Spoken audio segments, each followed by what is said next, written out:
ഇന്ന് നമ്മൾ പഠിക്കാൻ പോകുന്നത് ക്വാണ്ടം തിയറിയാണ്. ക്വാണ്ടം തിയറി എന്താണ് എന്ന് നമുക്ക് പറഞ്ഞു തന്നത് മാക്സ് പ്ലാങ്ക് എന്ന സയൻറ്റിസ്റ്റാണ്.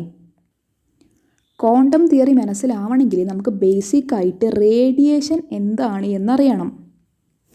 എനർജി ട്രാവൽ ചെയ്യുന്നതിനെയാണ് നമ്മൾ റേഡിയേഷൻ എന്ന് പറയുന്നത്. അതായത് എനർജി സഞ്ചരിക്കുക, എനർജി മൂവ് ചെയ്യുക, അതിനെയാണ് നമ്മൾ റേഡിയേഷൻ എന്ന് പറയുന്നത്.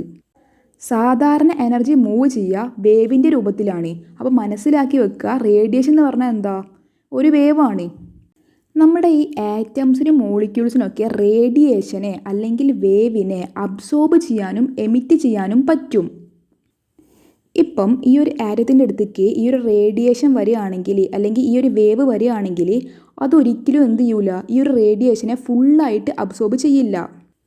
അതിന് പകരം ഈ ഒരു റേഡിയേഷൻ്റെ ചെറിയൊരു പീസിനെയാണ് ഫസ്റ്റ് അബ്സോർബ് ചെയ്യുക. ആ ഒരു പീസിനെയാണ് നമ്മൾ ക്വാണ്ടം എന്ന് പറയുന്നത്.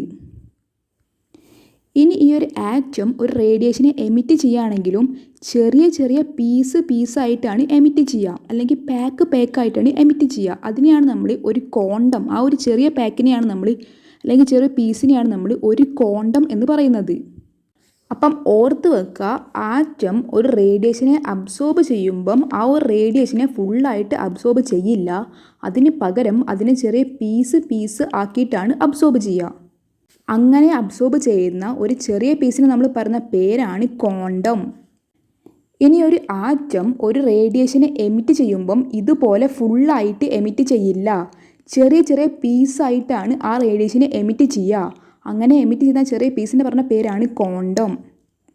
അപ്പോൾ ഇങ്ങനെയുള്ള ഒരു ക്വാണ്ടത്തിൻ്റെ എനർജി എന്ന് പറയുന്നത് അതിൻ്റെ ഫ്രീക്വൻസിയുമായിട്ട് ഡയറക്റ്റ്ലി പ്രൊപ്പോർഷനാണ്. നമ്മളിവിടെ ഈ ഒരു പ്രൊപ്പോർഷണാലിറ്റി സൈൻ മാറ്റിയിട്ട് ഈക്വൽ ടു സൈൻ ആക്കാൻ വേണ്ടിയിട്ട് ഒരു കോൺസ്റ്റൻറ്റ് കൊണ്ട് ഗുണിക്കണം. ആ കോൺസ്റ്റൻ്റാണ് എച്ച്.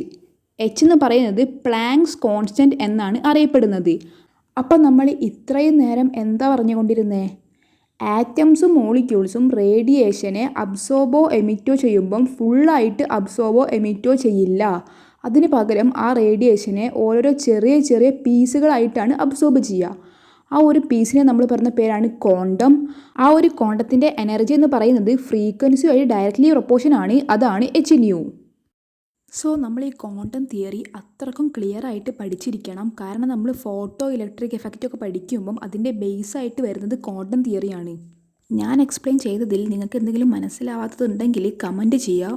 അതുപോലെ തന്നെ അടുത്തതായിട്ട് എന്ത് വീഡിയോ ആണ് വേണ്ടതെന്നും കമൻറ്റ് ചെയ്യാം. ഫോട്ടോ ഇലക്ട്രിക് എഫക്റ്റ് ആണോ, ഹൈഡ്രജൻ സ്പെക്ട്രം ആണോ എന്നൊക്കെ കമൻറ്റ് ചെയ്യാം. Thanks for watching my videos.